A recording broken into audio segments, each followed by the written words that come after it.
साथियों, इस प्लेटफॉर्म पर आपका स्वागत है।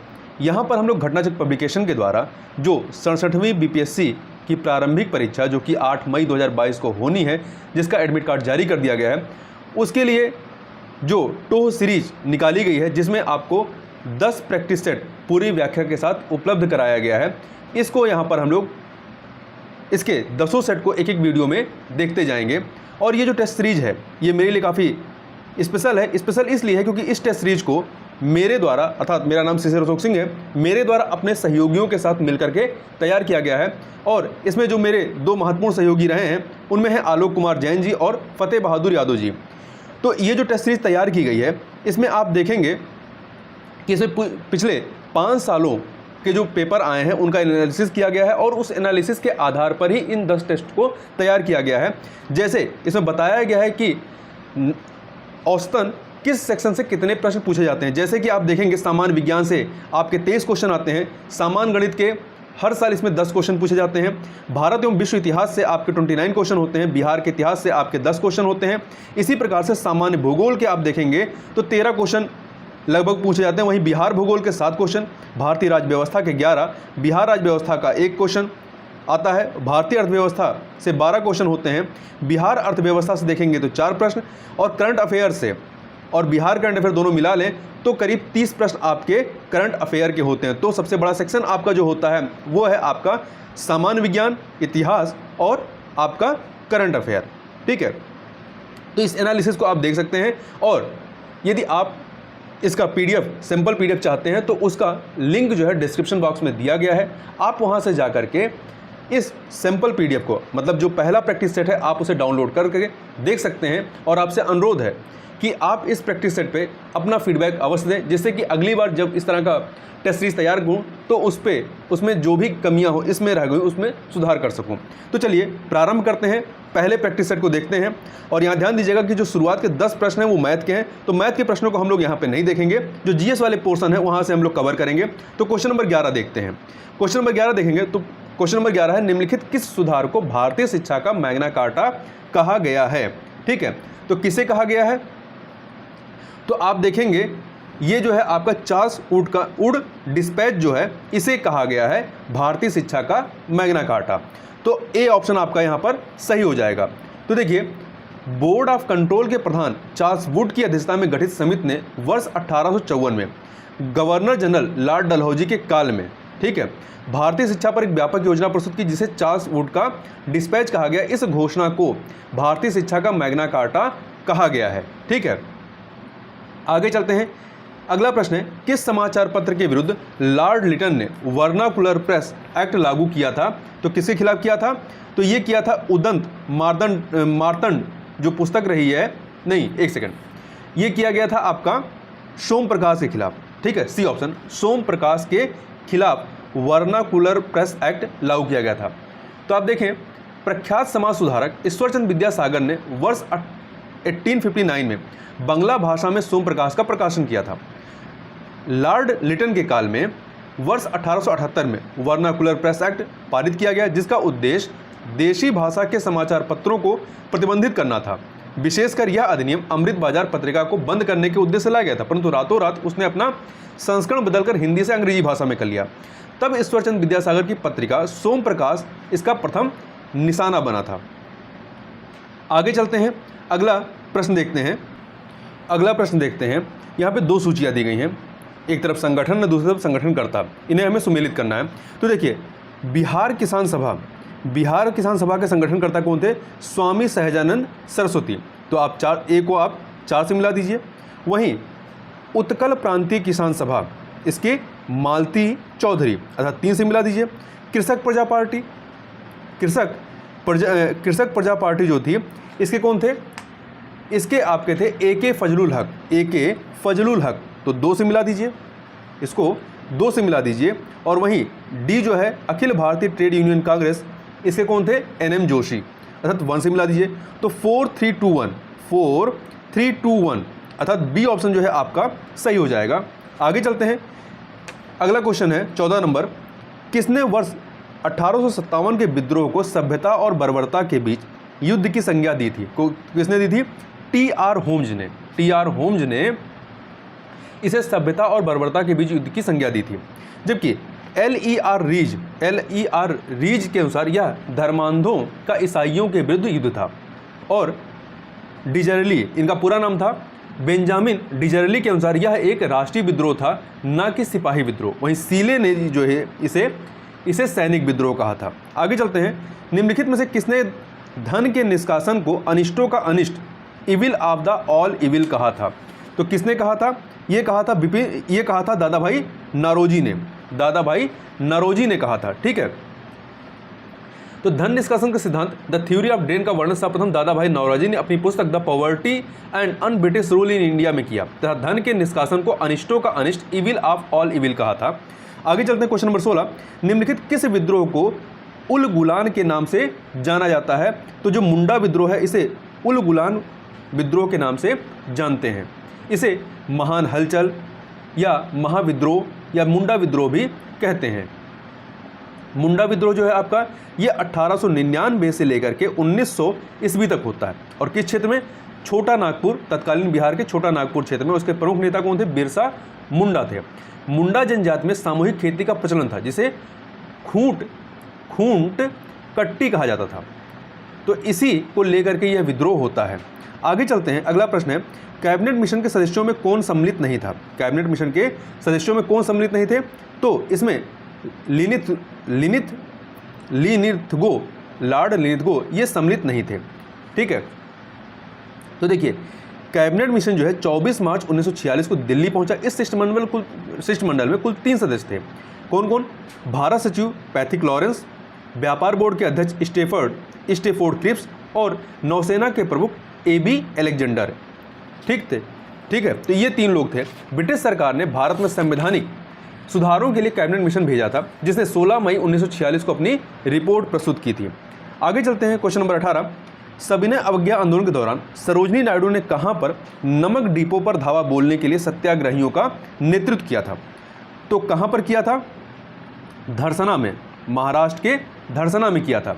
ठीक है, तो देखिए गांधी जी के गिरफ्तार होने के बाद सविनय अवज्ञा आंदोलन जो कि 1930-31 में होता है के दौरान धरसना मार्च अब्बास तैयब जी के नेतृत्व में शुरू हुआ था। अब्बास तैयब के गिरफ्तार होने के उपरांत सरोजनी नायडू के नेतृत्व में धरसना मार्च किया गया था। ठीक है, आगे चलते हैं क्वेश्चन नंबर 19 पे। निम्नलिखित में से किसे दक्कन का युद्ध स्थल की संज्ञा दी गई है? निम्नलिखित में से किसे दक्कन का युद्ध स्थल की संज्ञा दी गई है? तो देखिए रायचूर दोआब को। किसको? रायचूर दोआब को। तुंगभद्रा और कृष्णा के बीच स्थित रायचूर दोआब को दक्कन का युद्ध स्थल कहा जाता है। विजयनगर साम्राज्य तुंगभद्रा के दक्षिणी तट पर स्थित था जिसका रायचूर दोआब के पृष्ठ पर बहमनी शासकों के साथ लंबा संघर्ष रहा है। विशुद्धिमग्ग ग्रंथ के लेखक कौन है? तो इसके लेखक कौन है? ये है बुद्ध घोष। यह पुस्तक जो है बुद्ध घोष के द्वारा लिखी गई है। आगे चलते हैं। तो बुद्ध घोष जो है ये बौद्ध विद्वान थे। अगला है निम्नलिखित में से किस सैंधवकालीन स्थल से पुजारी का सिर प्राप्त हुआ है? तो कहाँ से मिला है? मोहनजोदाड़ो से। ठीक है, मोहनजोदाड़ो से मिला है। आगे चलते हैं।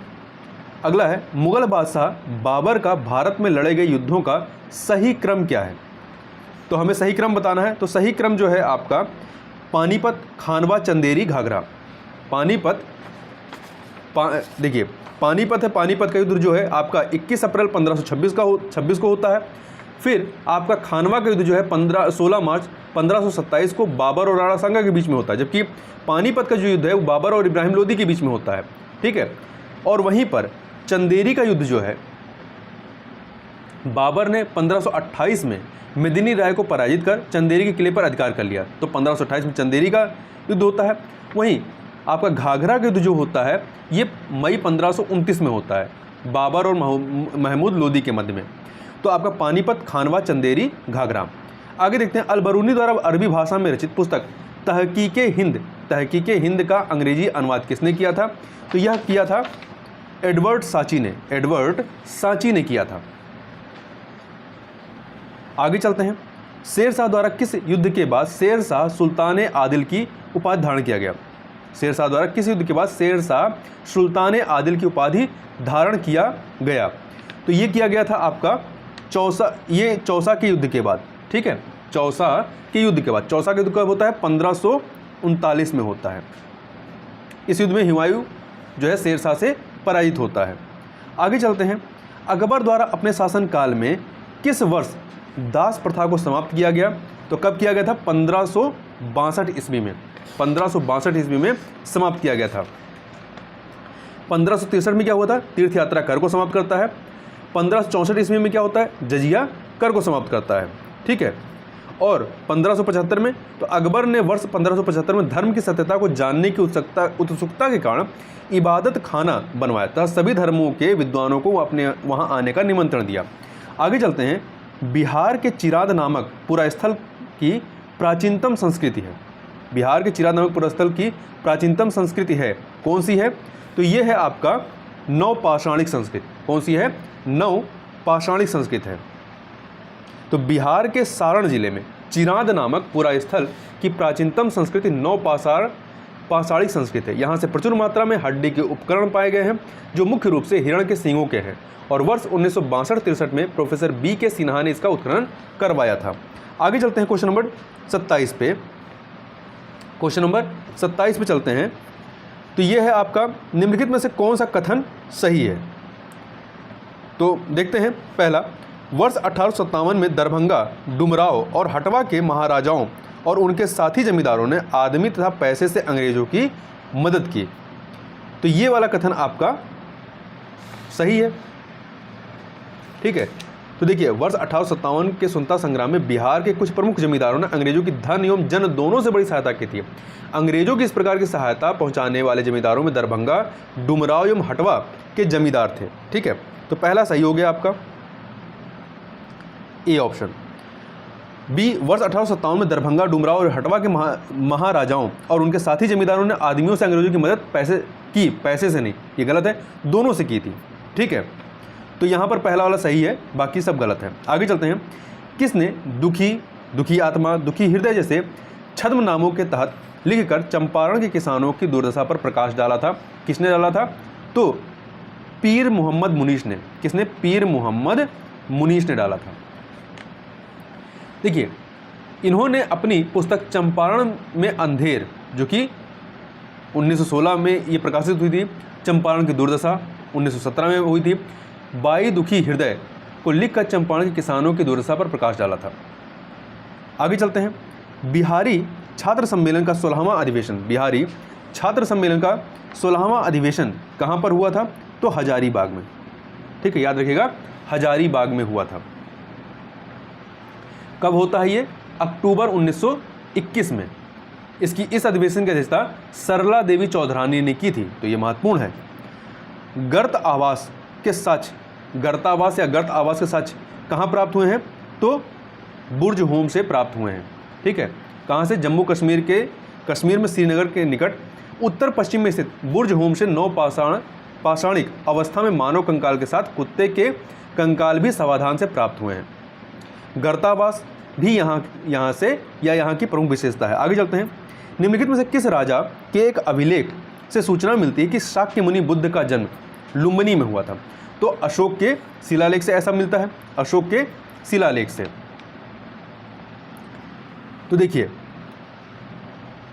तो मौर्य वंशीय शासक अशोक के रुमिनदेई अभिलेख से सूचना मिलती है कि शाक्य मुनि बुद्ध का जन्म लुम्बिनी में हुआ था। आगे चलते हैं, अशोक के निम्नलिखित अभिलेखों में से किसमें दक्षिण भारतीय राज्यों का उल्लेख हुआ है? तो किसमें हुआ है? द्वितीय शिलालेख में। जो द्वितीय शिलालेख है इसमें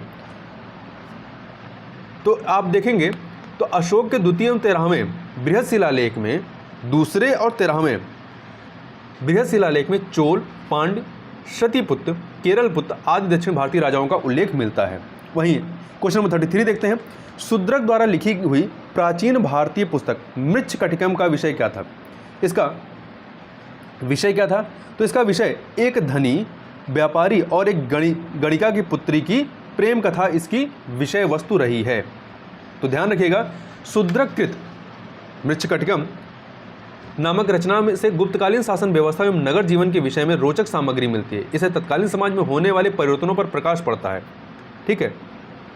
और इसमें इस ग्रंथ में चारुदत्त नामक ब्राह्मण, सार्थवाह एवं एक गणिका की पुत्री वसंत सेना की प्रेम गाथा को शब्दों का रूप दिया गया है।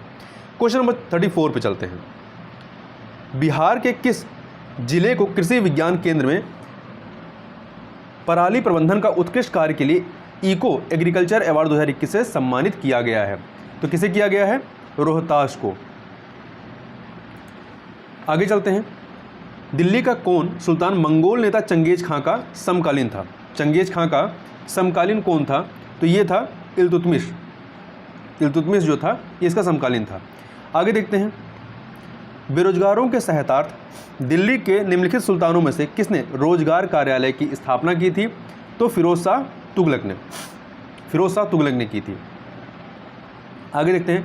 ब्रह्म समाज, रामकृष्ण मिशन और आर्य समाज में क्या समानता थी? ब्रह्म समाज, रामकृष्ण मिशन और आर्य समाज में क्या समानता थी? तीनों ही राजनीतिक उद्देश्यों के लिए नहीं बने, लेकिन तीनों ने ही देशभक्ति की भावना के विकास में सहायता दी थी। ये सही है। आगे चलते हैं। कोपेनहेगन संग्रहालय की सामग्री से पाषाण, कांस्य और लौह युग का त्रियुगीन विभाजन किया था। किसने किया था? तो ये त्रियुगीन विभाजन जो है थॉमसन ने किया था। तो देखिए, डेनमार्क के कोपेनहेगन संग्रहालय में 1818 ईस्वी और 1820 ईस्वी में एक आयोग की रिपोर्ट के अनुसार सामग्री के आधार पर पाषाण, कांस्य और लौह युग का त्रियुगीन विभाजन क्रिश्चियन जर्गेनसन थॉमसन ने किया था। ठीक है, आगे चलते हैं। विंध्य क्षेत्र के किस शिलाश्रय से सर्वाधिक मानव कंकाल मिले हैं? तो ये मिले हैं आपके लेखिया से। लेखिया से।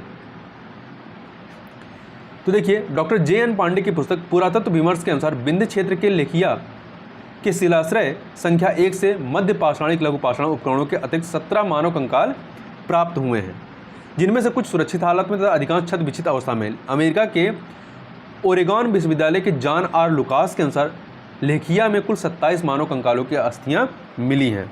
गौतम बुद्ध का महापरिनिर्वाण जिस राज्य में हुआ वह कौन सा राज्य था? तो ये था आपका मल्ल राज्य में।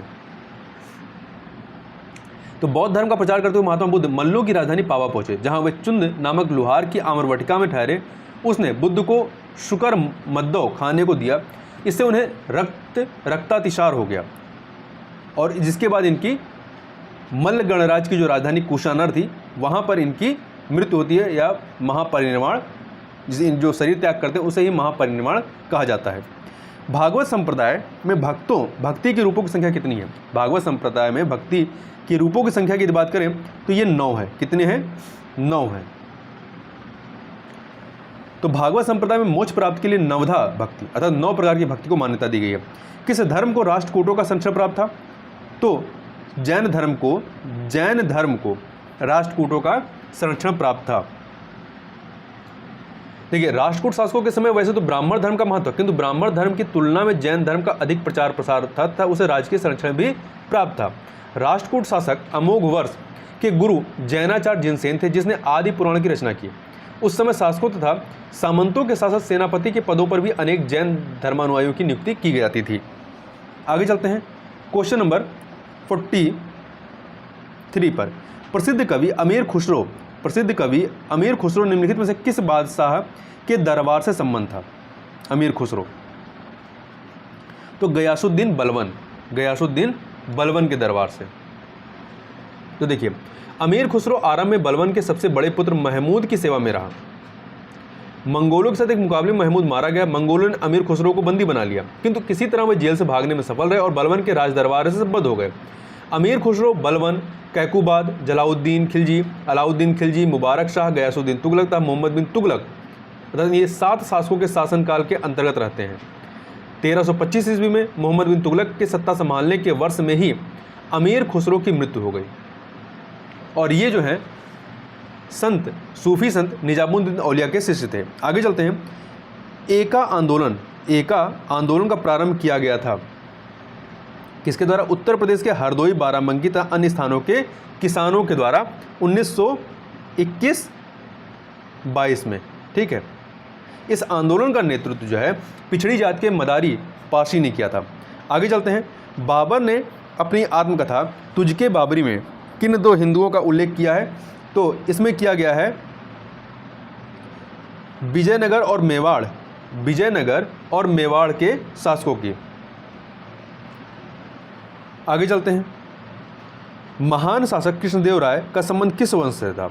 तो इनका संबंध तुलुब वंश से इनका संबंध था, तो ध्यान रखिएगा। और इनके समय पुर्तगाली यात्री डोमिंगो पायस तथा डुआर्ड बाराबोसा ने विजयनगर की यात्रा की थी और इन्होंने विजयनगर के निकट नागलापुर की स्थापना की थी, नामक नगर की स्थापना की थी। दिल्ली सल्तनत में राजस्व व्यवस्था के अंतर्गत उस्र नामक कर किससे संबंधित था? तो उस्र नामक कर जो है मुसलमानों से लिया जाने वाला भूमि कर था। क्या था? भूमि कर था। तो दिल्ली सल्तनत में विभिन्न सुल्तानों के समय मुख्य रूप से 5 कर प्रमुख थे। उस्र यह मुसलमानों से लिया जाने वाला भूमि कर था, जो प्राकृतिक साधनों से सिंचाई होने पर पैदावार का 10% एवं मनुष्यकृत साधनों से सिंचाई होने पर पैदावार का 5% भूमि कर लिया जाता था। इसके अतिरिक्त खराज था, जकात था, जजिया था और आपका खुम्स था। द्रविड़ शैली में निर्मित तंजौर का बृहदेश्वर मंदिर का निर्माण चोल वंश के किस शासक के समय में हुआ था? तो ये जो है आपका राजराज प्रथम के समय में होता है। किसके समय में हुआ था? राजराज प्रथम के समय में हुआ था। राजराजेश्वर मंदिर जो कि शैव मंदिर है का निर्माण राजराज प्रथम के शासनकाल में किया गया था। इस मंदिर के बहिर्भाग में नंदी की एकाश्म विशाल मूर्ति बनी हुई है। निम्नलिखित में से किस ग्रंथ में विदेह माधव की कथा का वर्णन है? तो ये किसमें है? विदेह माधव की कथा का वर्णन यदि आप देखें तो शतपथ ब्राह्मण में है। ठीक है, शतपथ ब्राह्मण में है। शुक्ल यजुर्वेद का ब्राह्मण ग्रंथ शतपथ ब्राह्मण, जिसमें विदेह माधव की कथा का वर्णन किया गया है। निम्नलिखित में से कौन सी नहर पश्चिमी चंपारण जिले में प्रवाहित होती है? कौन सी नहर पश्चिम चंपारण जिले में प्रवाहित होती है? तो यह है आपकी उपयुक्त में से कोई नहीं या उपयुक्त में से एक से अधिक। तो ई वाला ऑप्शन आपका सही है। तो कैसे देखिए, पश्चिमी चंपारण जिले में प्रवाहित होने वाली प्रमुख नहरों में आपका तिरहुत, त्रिवेणी और डॉन है। ठीक है, तिरहुत, त्रिवेणी और डॉन है, मतलब 3 है, तो इसलिए ई ऑप्शन आपका यहाँ पर सही हो जाएगा। ये अपने जल की आपूर्ति गंडक नदी से करती है। पश्चिम चंपारण के उत्तर में नेपाल, दक्षिण में गोपालगंज, पश्चिम में उत्तर प्रदेश तथा पूर्व में पूर्वी चंपारण की सीमा लगती है। निम्नलिखित में से कौन सी रामसर साइट भारत के बिहार राज्य में स्थित है? तो कौन सी है? तो काबरताल वेटलैंड है। ठीक है, काबरताल वेटलैंड। और ये कहाँ पे है? उत्तरी बिहार के बेगूसराय जिले में स्थित है। अगला है, कोपेन के जलवायु वर्गीकरण के अनुसार बिहार की जलवायु को प्रदर्शित किया जाता है किस रूप में? तो ये किया जाता है CBA के रूप में, CBA के रूप में। आगे चलते हैं। अगला क्वेश्चन है 53 नंबर क्वेश्चन। बिहार राज्य के कितने जिले भूकंपीय क्षेत्र 4 में आते हैं? तो इसको देखते हैं, एक सेकेंड, 52 वाला थोड़ा सा करेक्शन कर लेते हैं। कोपेन के जलवायु वर्गीकरण अनुसार बिहार की जलवायु को CWG, CBA नहीं है, CWG के द्वारा प्रदर्शित किया जाता है। तो इसमें थोड़ा सा और डिटेल देख लेते हैं। देखिए, CWG जो होता है ये मध्य तापीय गंगा तुल्य से प्रदर्शित किया गया है, जिसे 2 वर्गों में विभाजित किया गया है। एक CWA, एक है CWA। इसमें किशनगंज, पश्चिम चंपारण, जोगबनी, अररिया आदि बिहार, उत्तरी बिहार का क्षेत्र है। और वहीं CSA जो है इसमें पटना, गया, मुंगेर, जहानाबाद आदि दक्षिण भारत के क्षेत्र आता है। बिहार राज्य के कितने जिले भूकंपीय क्षेत्र 4 में आते हैं? तो कितने आते हैं? ये हैं आपके कुल 24 जिले, 24 जिले इसके तहत आते हैं। तो देखिए, बिहार उत्तर भूकंपीय क्षेत्र में स्थित है, उच्च भूकंपीय क्षेत्र में स्थित है, जो बिहार नेपाल सीमा के पास हिमालयी टेक्टोनिक प्लेट से जुड़ने वाली टेक्टोनिक प्लेट की सीमा पर पड़ता है। बिहार के 38 जिले, कुल 38 जिले हैं। 38 जिले में से 8 जिले भूकंपीय क्षेत्र 5 में, 24 जिले भूकंपीय क्षेत्र 4 में और 6 जिले भूकंपीय क्षेत्र 3 में आते हैं। तो याद रखिएगा 8, 24, 6। निम्नलिखित में से बिहार के किस जिले में शाही लीची उगाने के लिए अनुकूल जलवायु पाई जाती है? तो कहाँ पर पाई जाती है? तो आप देखेंगे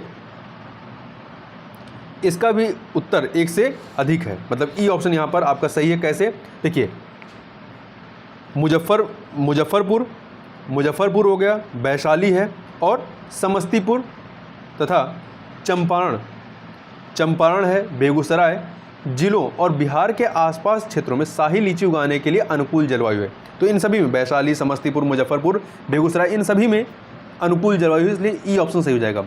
बरनार जलाशय योजना किस नदी पर निर्मित है? तो जो बरनार है ये आपका बरनार नदी पर स्थित है। बरनार जलाशय योजना जमुई जिले की बरनार नदी पर निर्मित है। आगे चलते हैं। निम्नलिखित में से कौन सा स्थल मंडल को वर्णित करता है? कौन सा स्थल मंडल को वर्णित करता है?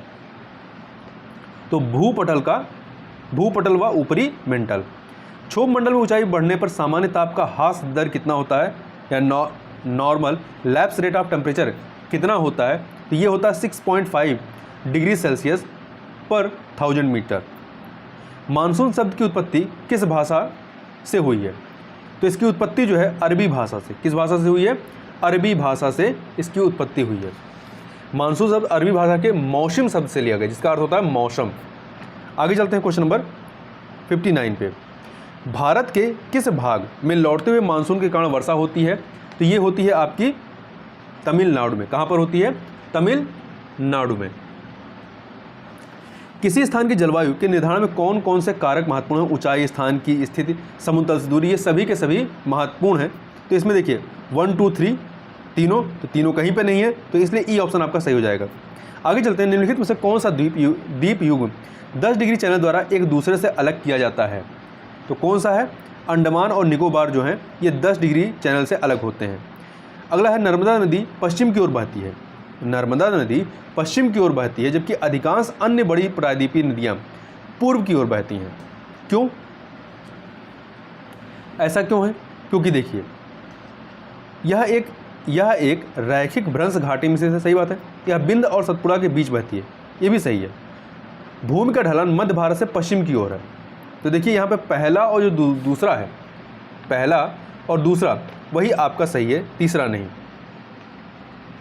देखिए मध्य भारत में देखेंगे तो भूमि का ढलान जो है, भूमि का ढलान प्रायद्वीपीय भारत के अनुरूप दक्षिण पश्चिम से उत्तर पूर्व की ओर है। दक्षिण पश्चिम से उत्तर पूर्व की ओर है, ठीक है। इसलिए तीसरा वाला कथन सही नहीं है, पहला दूसरा सही है, डी ऑप्शन सही हो जाएगा।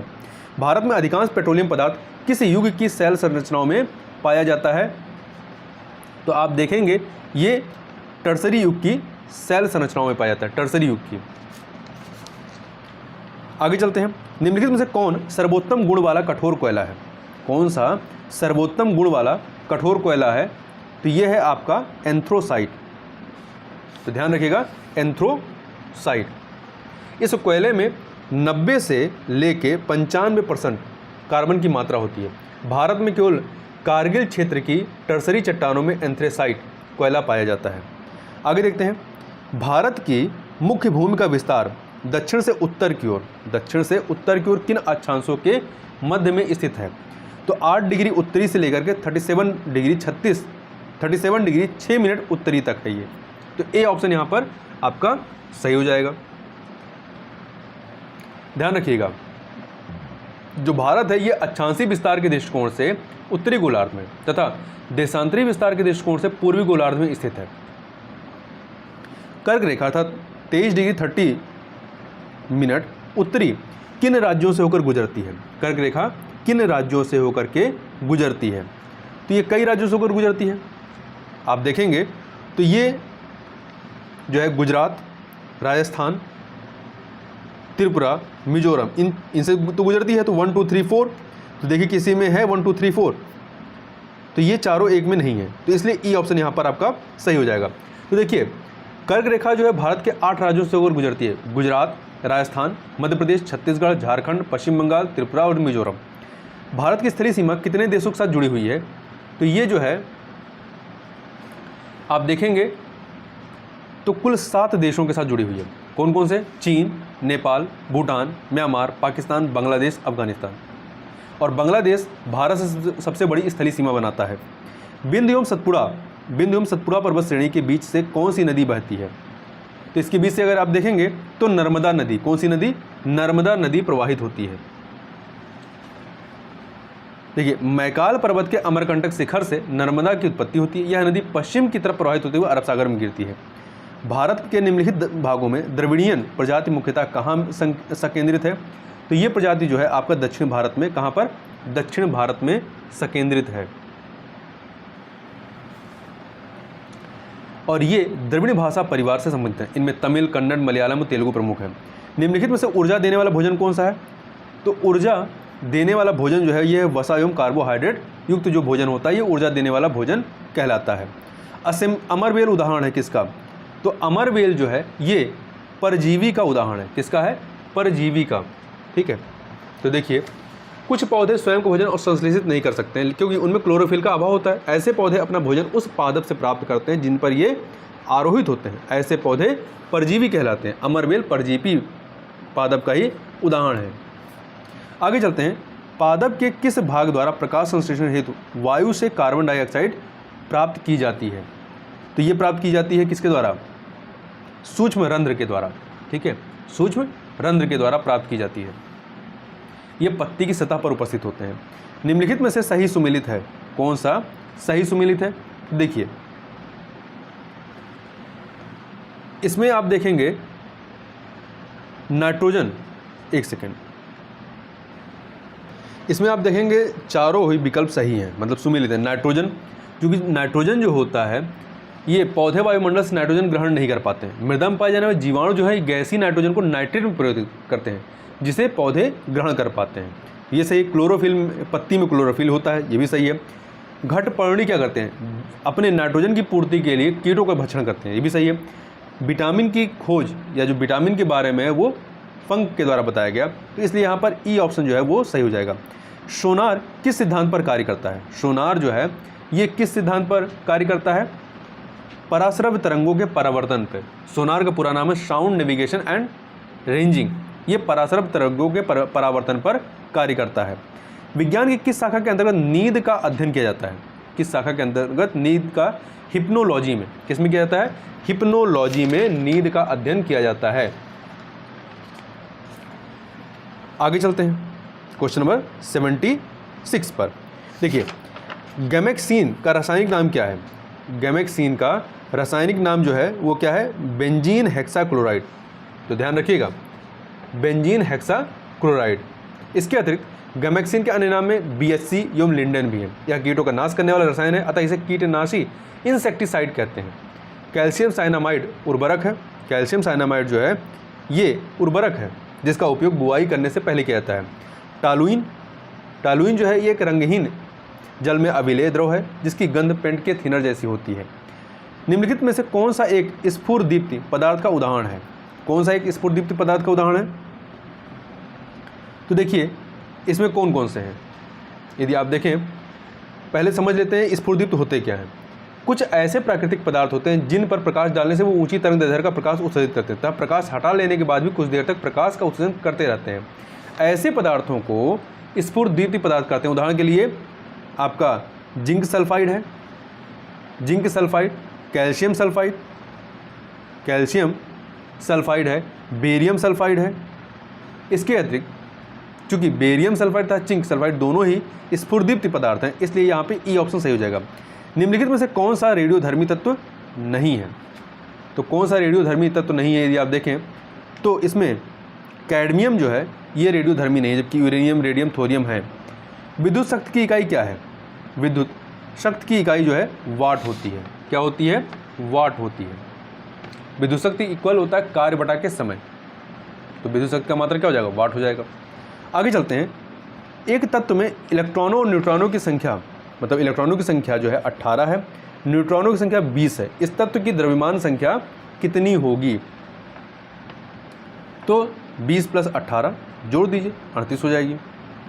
C option. बैकेलाइट निम्नलिखित के संघनन से बनता है। बैकेलाइट किसके संघनन से बनता है? तो ये फिनाल तथा फॉर्मेल्डिहाइड, फिनाल तथा फॉर्मेल्डिहाइड के संघनन से यह बनता है। इसका रासायनिक नाम पॉलीऑक्सी बेंजाइल मेथिली नगलाइकोलेन हाइड्राइड है। ठीक है, आगे चलते हैं। निम्नलिखित में से कौन सा युग्म सही सुमेलित नहीं है? कौन सा सही सुमेलित नहीं है?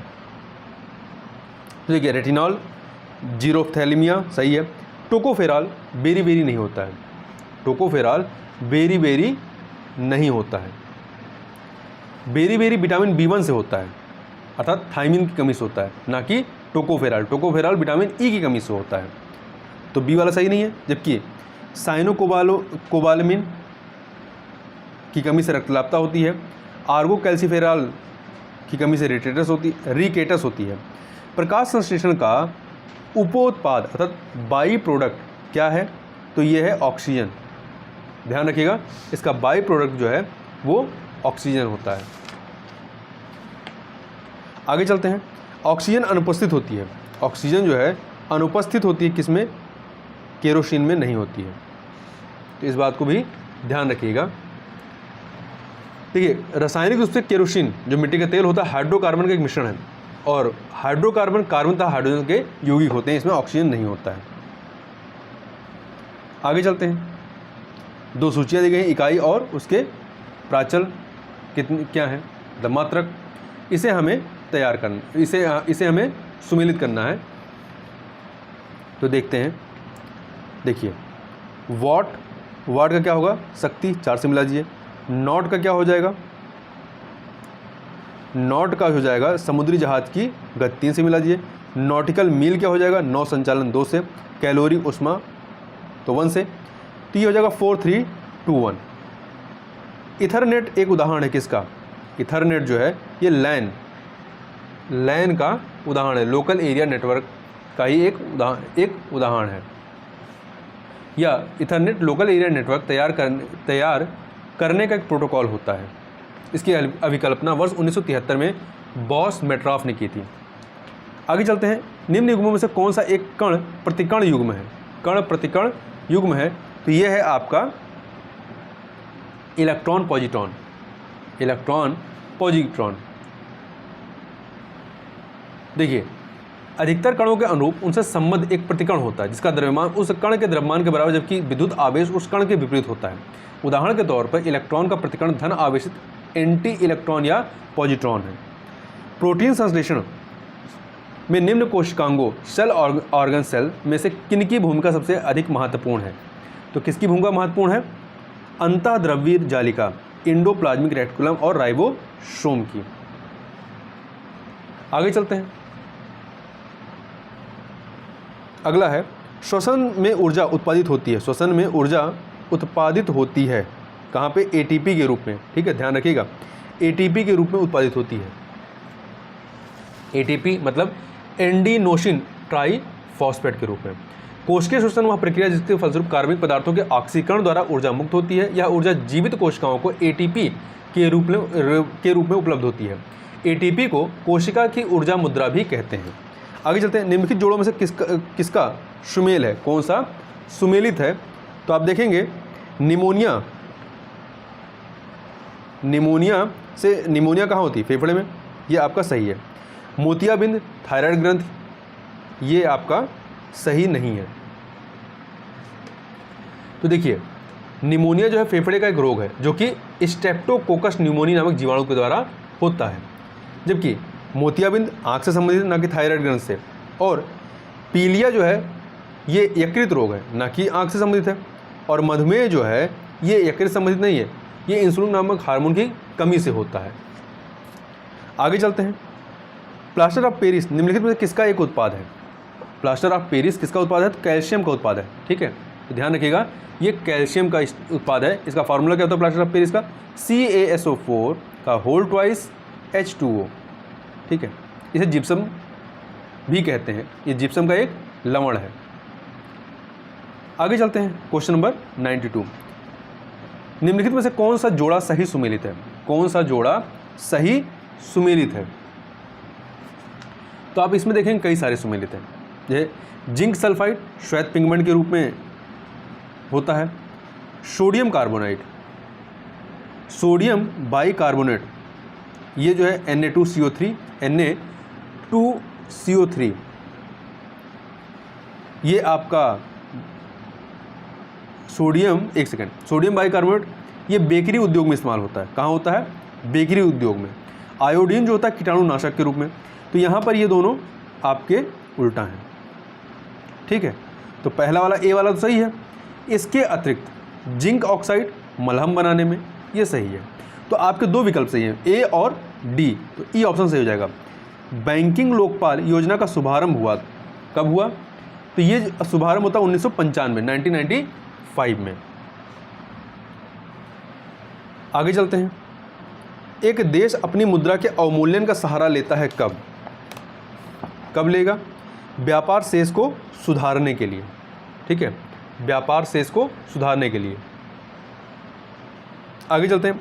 किस अर्थशास्त्री ने लुप्त होती महिलाएं का विचार किया? अमर्त्य सेन ने। किसने किया था? अमर्त्य सेन ने। Missing women. ठीक है, अमर्त्य सेन ने यह विचार वर्ष 1990 और 1992 में उत्तरी अफ्रीका एवं एशिया में लिंगानुपात की तुलना करते हुए दिया था।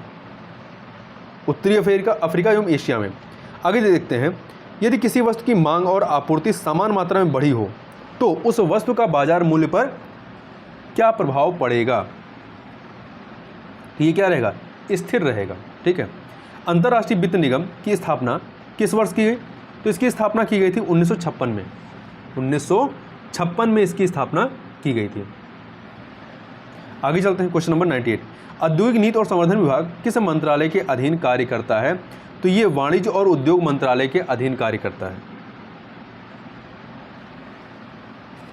तो ध्यान रखिएगा, इसका गठन वर्ष 1995 में हुआ था, जब इसकी वर्ष 2000 में पुनर्स्थापना हुई, तब इसका औद्योगिक विकास विभाग में विलय कर दिया गया था। आगे चलते हैं। भारतीय खाद्य निगम की स्थापना कब हुई थी? भारतीय खाद्य निगम की स्थापना यदि आप देखेंगे यहाँ पे सी ऑप्शन 1965 में। ठीक है। खाद्य निगम अधिनियम 1964 के तहत वर्ष 1965 में इसकी स्थापना हुई थी। दत्त कमेटी किससे संबंधित है? तो दत्त कमेटी जो है आपकी, ये औद्योगिक लाइसेंसिंग से संबंधित है। औद्योगिक लाइसेंसिंग से संबंधित है। इसकी अध्यक्षता डॉक्टर शुभिमल दत्त ने की थी और इसने वर्ष 1969 में अपनी रिपोर्ट सबमिट की थी। आगे देखते हैं। UTI unit trust of India का नाम वर्ष 2007 में बदलकर क्या कर दिया गया? इसका नाम बदलकर क्या किया गया था? तो एक्सिस बैंक किया गया। यूटीआई का नाम बदल करके एक्सिस बैंक कर दिया गया था। देखिए, यूटीआई बैंक की स्थापना वर्ष 1993 में की गई थी और 2007 में इसका नाम बदल करके एक्सिस बैंक किया गया। नाबार्ड द्वारा स्वयं सहायता समूह बैंक लिंकेज कार्यक्रम पायलट प्रोजेक्ट किस वर्ष शुरू किया गया था? तो इसको शुरू किया गया था 1992 में। ठीक है, तो ध्यान रखिएगा 1992 में। पाकिस्तानी अर्थशास्त्री महबूब उल हक किसके लिए प्रसिद्ध रहे हैं? तो ये जो है आपका मानव विकास सूचकांक से संबंधित रहे हैं। महबूब उल हक के कार्य को पहली बार संयुक्त राष्ट्र विकास कार्यक्रम द्वारा प्रकाशित वर्ष 1990 की मानव विकास रिपोर्ट में उपयोग किया गया था। आगे चलते हैं। सीमा शुल्क किस प्रकार का कर है? सीमा शुल्क जो है ये अप्रत्यक्ष कर है। अप्रत्यक्ष कर वह कर है जो प्रत्यक्ष रूप से ही व्यक्तियों द्वारा नहीं चुकाए जाते हैं, जैसे उत्पाद शुल्क हो गया, सीमा शुल्क हो गया, सेवा कर हो गया या सर्विस टैक्स, अप्रत्यक्ष करों के उदाहरण है। अगला है धारणीय विकास। धारणीय विकास भावी पीढ़ियों के अपनी आवश्यकताओं को पूरा करने के सामर्थ्य से समझौता किए बगैर वर्तमान की आवश्यकताओं को पूरा करता है। इस परिप्रेक्ष्य में धारणीय विकास का सिद्धांत निम्नलिखित में से किस एक सिद्धांत के साथ स्वाभाविक रूप से जुड़ा हुआ है? तो ये जुड़ा हुआ है धारण क्षमता के साथ जुड़ा हुआ है। आगे चलते हैं।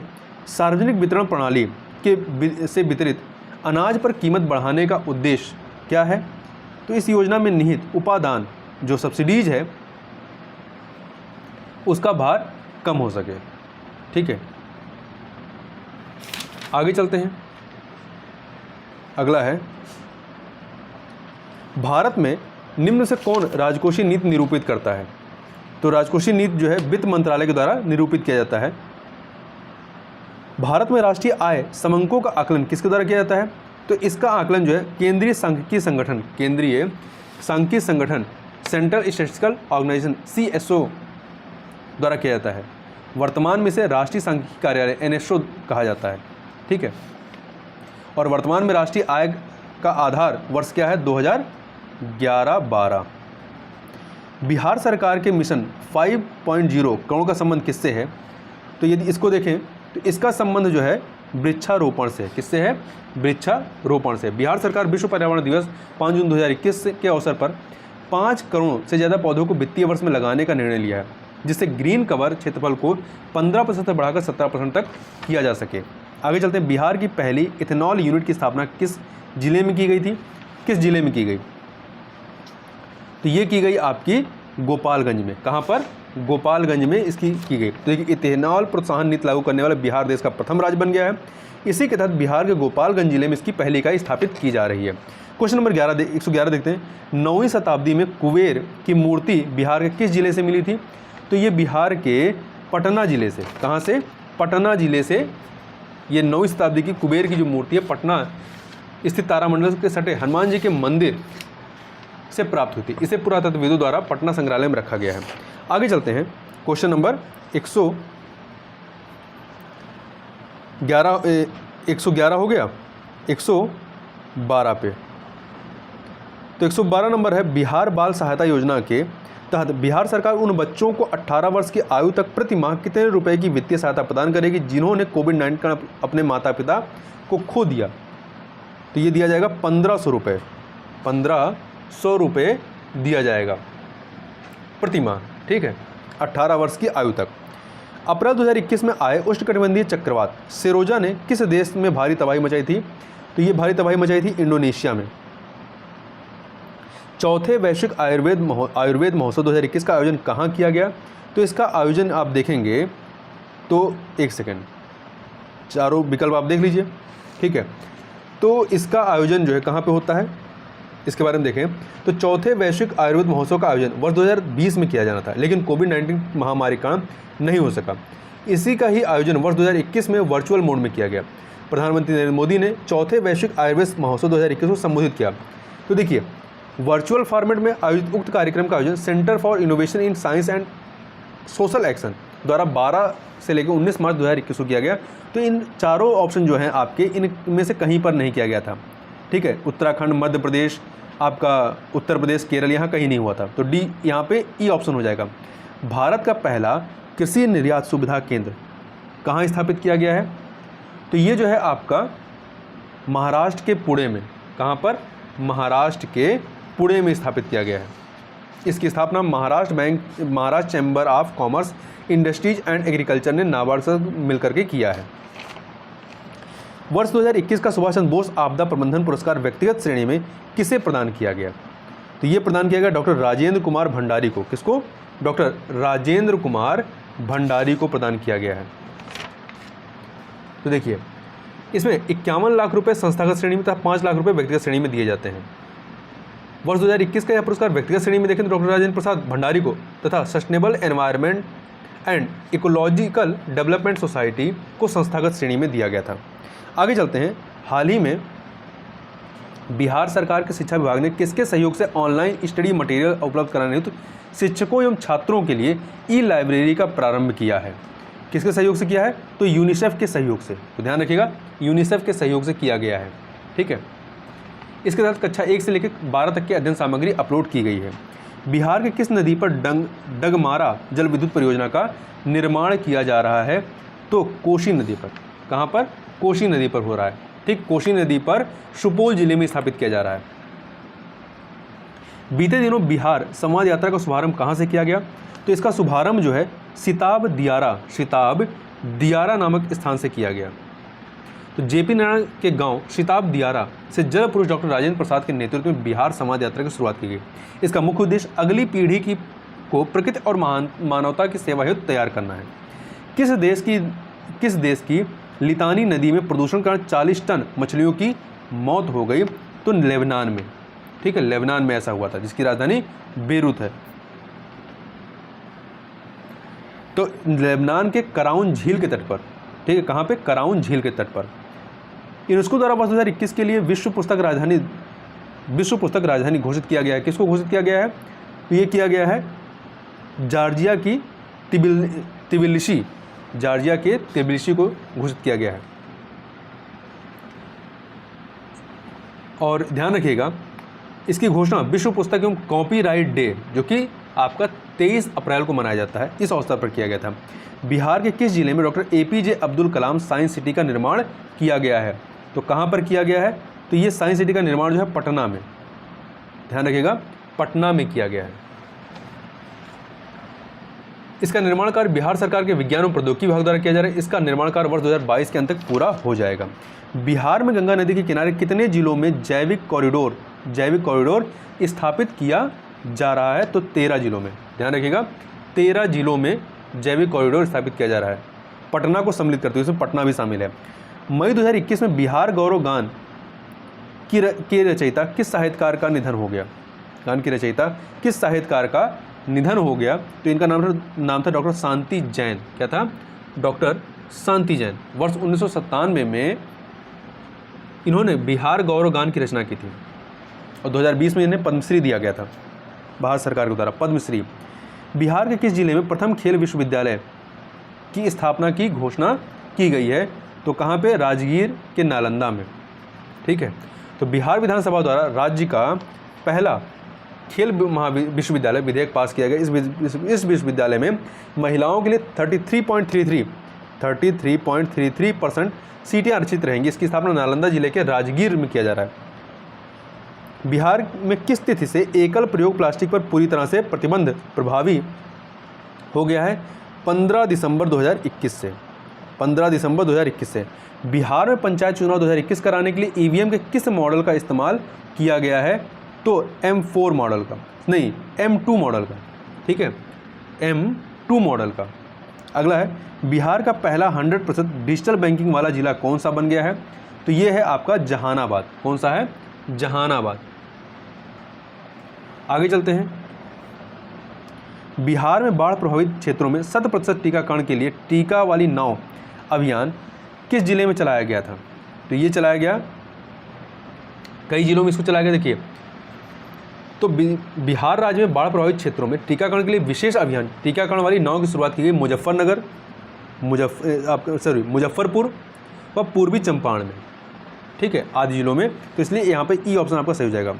आगे देखते हैं। फरवरी 2021 में प्रधानमंत्री ने बिहार के डोभी से पश्चिम बंगाल के दुर्गापुर तक प्रधानमंत्री ऊर्जा गंगा परियोजना के माध्यम से प्राकृतिक गैस पाइपलाइन राष्ट्र को समर्पित किया। यह कुल कितनी लंबी है? 348 किलोमीटर है। तो ध्यान रखिएगा, 348 किलोमीटर यह लंबी है। आगे चलते हैं और ध्यान रखिएगा, यह पाइपलाइन प्रधानमंत्री ऊर्जा गंगा परियोजना का हिस्सा है। इसका निर्माण गेल के द्वारा किया जा रहा है। 131 नंबर क्वेश्चन देखते हैं। 131। तो देखिए, 22 मार्च 2021 को बिहार सरकार अपनी स्थापना का कौन सा दिवस मनाया है?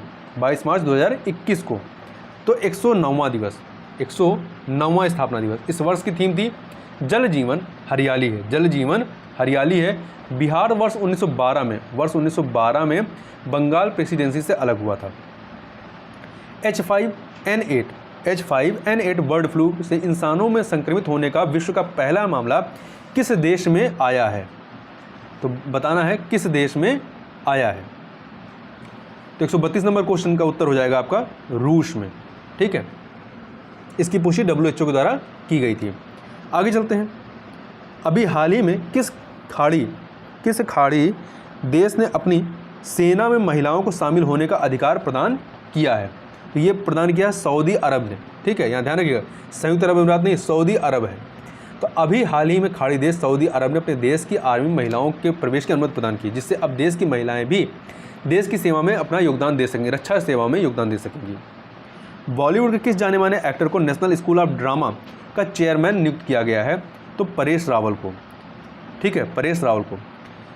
किस मंत्रालय द्वारा प्राण नामक पोर्टल लॉन्च किया गया? प्राण नामक पोर्टल लॉन्च किया गया है पर्यावरण मंत्रालय के द्वारा।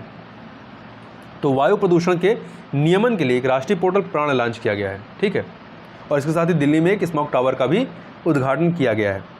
आगे चलते हैं। किस संसदीय प्रदेश या राज्य में भारत का सबसे ऊंचा वायु शोधक का उद्घाटन किया गया है? तो कहाँ किया गया है? चंडीगढ़ में। ध्यान रखिएगा, चंडीगढ़ में 24 मीटर ऊंचा एयर प्यूरिफिकेशन टावर को चंडीगढ़ में स्थापित किया गया है। अगला है, 2 वर्ष के बच्चों का वैक्सीनेशन शुरू करने वाला विश्व का पहला देश कौन सा बन गया है? तो ये कौन सा देश है? क्यूबा। ध्यान रखिएगा, क्यूबा। 137 का डी। क्यूबा दुनिया का ऐसा पहला देश बन गया जिसने विश्व स्वास्थ्य संगठन द्वारा मान्यता प्राप्त नहीं होने वाले घरेलू जैब्स का उपयोग करके कोविड-19 के खिलाफ 2 वर्ष के बच्चों का टीकाकरण किया है। भारतीय संविधान के उद्देशिका या प्रस्तावना में संशोधन किया गया, किसके द्वारा किया गया था? तो 42वें संविधान संशोधन के द्वारा किया गया था और 3 वर्ड जोड़े गए थे, समाजवादी, पंथनिरपेक्षता, अखंडता शब्द जोड़े गए थे। आगे चलते हैं। भारतीय राष्ट्रीय ध्वज में चक्र किसका प्रतीक है? चक्र जो है न्याय का प्रतीक है। किसका है? न्याय का प्रतीक है। इस नीले रंग के चक्र को सारनाथ में मिले अशोक के सिंह स्तंभ के शीर्ष फलक से ग्रहण किया गया और इस चक्र में कुल 24 तीलियां हैं। संघीय व्यवस्था का प्रावधान सर्वप्रथम भारत में स्थापित किया गया। संघीय व्यवस्था का प्रावधान सर्वप्रथम भारत में स्थापित किया गया। कब? भारत शासन अधिनियम 1935 के माध्यम से। ठीक है, इसके माध्यम से प्रांतों में द्वैध शासन व्यवस्था समाप्त करके केंद्र में द्वैध शासन व्यवस्था लागू की गई और भारत शासन अधिनियम 1919 की तरह प्रांतों में द्वैध शासन प्रणाली लागू की गई थी। आगे चलते हैं। निम्नलिखित में से कौन सा विकल्प सही सुमेलित है? कौन सा विकल्प सही सुमेलित है? तो देखिए, इसमें कई सारी चीज़ें सही हैं। भारतीय संविधान के कुल 22 भाग हैं। इसमें कुछ वर्गों के लिए विशेष उपबंध किसमें है? कुछ वर्गों के लिए विशेष उपबंध, ये जो है आपका भाग 16 में है। सही है, भाग 16 में है। अनुच्छेद 330 से लेकर 342 तक। भाग 17 में राजभाषा है, तो पहला सही है, डी वाला भी सही है। अनुच्छेद 343 से लेकर के 343 से लेकर के 351 तक। और वहीं पंचायत भाग 9 में है। सहकारी समितियां भाग 9 ख में है या 9B में है और 9A में क्या है? नगर पालिकाएँ हैं। ठीक है, तो यहाँ पर सबके सब सुमेलित हैं, तो इसलिए ई ऑप्शन सही हो जाएगा। भारतीय संविधान के किस अनुच्छेद के अंतर्गत मानव के दुर्व्यापार और बलात्श्रम का प्रतिषेध किया गया है? तो किसके द्वारा किया गया? अनुच्छेद 23 के अंतर्गत किया गया। अनुच्छेद 23 में। ठीक है, अनुच्छेद 23 एवं 24 शोषण के विरुद्ध अधिकार से संबंधित है। 23 में मानव के दुर्व्यापार और बलात्श्रम का प्रतिषेध है, क्योंकि 24 में कारखानों आदि में बालकों के नियोजन का प्रतिषेध है, अर्थात 14 वर्ष से कम आयु के किसी बालक को किसी कारखाने या खान में काम करने के लिए नियोजित नहीं किया जाएगा। आगे चलते हैं। निम्नलिखित युग्मों में से कौन सा सही सुमेलित नहीं है? तो 143, तो देखिए, शिक्षा का अधिकार 21 का में है। कुछ दशाओं में गिरफ्तारी और निरोध से संरक्षण आर्टिकल 20 में है। 22 धार्मिक कार्यों के प्रबंधन की क्षमता आर्टिकल 26 में है। ग्राम पंचायतों का संगठन जो है 41 में नहीं है। ग्राम पंचायतों का संगठन जो है आपका 41 में नहीं है, बल्कि किस में है? अनुच्छेद 40 में है। आगे चलते हैं। भारतीय संविधान में 11वां मूल कर्तव्य किस संविधान संशोधन के द्वारा जोड़ा गया? तो 86वें संविधान संशोधन के द्वारा इसको जोड़ा गया था। तो देखिए, 86वें संविधान संशोधन अधिनियम 2002 के द्वारा 11वां मूल कर्तव्य जोड़ा गया। वर्तमान में कुल 11 मूल कर्तव्य हैं। आगे चलते हैं। अनुच्छेद 54 में राष्ट्रपति के निर्वाचन की रीत का उल्लेख है। तो राष्ट्रपति के निर्वाचन में भाग लेते हैं, कौन कौन भाग लेता है? तो इसमें देखिए, लोकसभा के निर्वाचित सदस्य और राज्य विधानसभा के सदस्य लेते हैं इसमें। तो का वाला ए आपका सही है पहला। इसके अतिरिक्त संसद के सभी सदस्य और राज्यों की विधानसभाओं के निर्वाचित सदस्य नहीं। राज्यों की विधानसभाओं के निर्वाचित सदस्य ये होते हैं, ये इसमें होते हैं। संसद के दोनों सदनों के निर्वाचित सदस्य ये भी होते हैं। तो देखिए, आप पहले समझ लीजिए, इसका ऑप्शन जो है आपका ई सही होगा। ई, भारतीय संविधान के अनुच्छेद 54 के तहत राष्ट्रपति का निर्वाचन ऐसे निर्वाचक गण के सदस्य करेंगे जिसमें संसद के दोनों सदनों के निर्वाचित सदस्य, संसद के दोनों सदनों के निर्वाचित सदस्य, अर्थात डी वाला सही है। इसके अतिरिक्त राज्य की विधानसभाओं के निर्वाचित सदस्य, तो ये वाला भी सी और डी दोनों सही है। तो ई ऑप्शन यहाँ पर आपका सही हो जाएगा। अगला है, निम्नलिखित अनुच्छेदों में से कौन सा सही सुमेलित नहीं है? तो अनुच्छेद 80 में राज्यसभा की संरचना है। 110 में धन विधेयक की परिभाषा है। 123 में राष्ट्रपति द्वारा अध्यादेश जारी करने की शक्ति है। 129 में तदर्थ न्यायाधीशों की नियुक्ति नहीं है। ठीक है। 129 में क्या है? उच्चतम न्यायालय का अभिलेखीय न्यायालय होना है, जबकि 127 के अंतर्गत तदर्थ न्यायाधीशों की नियुक्ति संबंधी प्रावधान किया गया है। तो डी सही नहीं है। निम्नलिखित में से कौन सुमेलित नहीं है? कौन सा सुमेलित नहीं है, ये हमें बताना है। तो आगे देखते हैं। देखिए, नागालैंड 1960 नहीं है इसका गठन। नागालैंड गठन 1963 में होता, दिसंबर 1963 में। मेघालय का गठन जो है ये जनवरी 1972 में, ये भी सुमेलित नहीं है। मिजोरम का गठन फरवरी 1987 में, ये भी सही नहीं है, और गोवा का मई 1987 में, ये भी सही नहीं, कोई भी इसमें सुमेलित नहीं है, तो ई ऑप्शन सही हो जाएगा। निम्नलिखित विकल्पों में से असत्य विकल्प का चयन कीजिए, कौन सा असत्य है। तो देखिए, अनुच्छेद 19 के अंतर्गत संपत्ति का अधिकार एक मूल अधिकार है, नहीं, ये कथन सही नहीं है। ठीक है, 44वें संविधान संशोधन जो कि वर्ष 1978 में होता है, द्वारा संपत्ति के अधिकार को मौलिक अधिकारों की सूची से हटाकर भाग 12 के अनुच्छेद 300 का में विधिक अधिकार के रूप में प्रतिस्थापित किया गया है। ठीक है, तो यहाँ पर पहला वाला सही नहीं है, जबकि संपत्ति का अधिकार अनुच्छेद 300A के तहत एक विधिक अधिकार सही है, मौलिक अधिकार न्याय योग्य अर्थात वाद योग्य है, सही है। 44वें संविधान संशोधन द्वारा संविधान के अधिकार को मूल अधिकार की श्रेणी से हटाया गया, ये भी सही है। तो पहला वाला केवल सही नहीं है, बाकी अन्य सही है। निम्नलिखित में से किसने भारत के उपराष्ट्रपति का पद संभाला है, किसने संभाला है। तो देखिए, इसका आपका ई विकल्प जो है सही हो जाएगा। क्यों? क्योंकि कई लोगों ने संभाला है। देखिए, इसमें से आपका बीवी गिरी, आर वेंकटरमण, शंकर दयाल शर्मा और के.आर. नारायण सभी भारत के उपराष्ट्रपति थे। इसके बाद ही ये जो रहे राष्ट्रपति बनते हैं। भारत के उपराष्ट्रपति का निर्वाचन संबंधी प्रक्रिया का उल्लेख अनुच्छेद 66 में दिया गया है।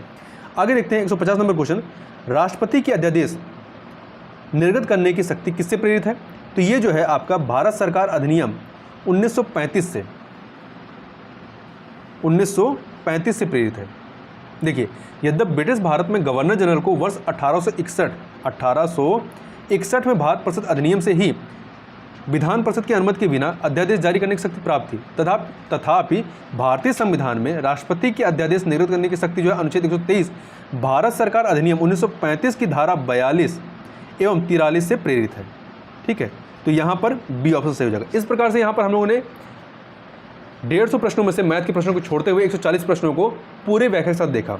तो आप इस पर अपना फीडबैक अवश्य दें। तो इस वीडियो में बस इतना ही, मिलते हैं नेक्स्ट वीडियो में, तब तक के लिए बहुत बहुत धन्यवाद।